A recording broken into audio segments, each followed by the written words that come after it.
All right, so part C says the function h is defined by h of x equals g of x over 5x, and they're asking us to find h prime of 3. All right, so first thing I'm going to do is I'm going to find h prime of x in general. All right, so we've got a quotient, so we're going to use our quotient rule. So we've got low d high minus high d low all over low squared.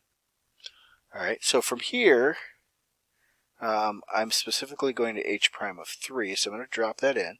So I've got 5 times 3, which is 15, g prime of 3 minus g of 3 times 5 all over 5 times 3, which is 15 squared, and 15 squared is 225.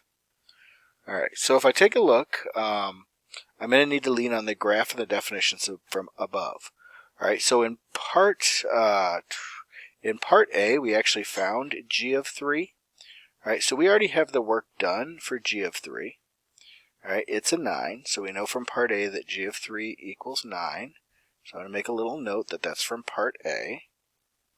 All right, so we need g prime of 3, but we know that equals f of 3 from our work in part B.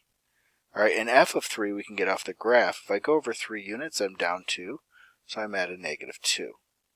All right, so I'm going to take those values and bring them in. So I've got 5 times g prime of 3, which we just said was negative 2, minus g of 3, which is 9, all right, times 5, all over 225. All right, now technically at that point we have found h prime of 3, so we could stop. If we want to keep going, we've got negative 30 minus 45 over 225. Negative 30 minus 45 is negative 75 over 225. And then we should be able to simplify that down as well.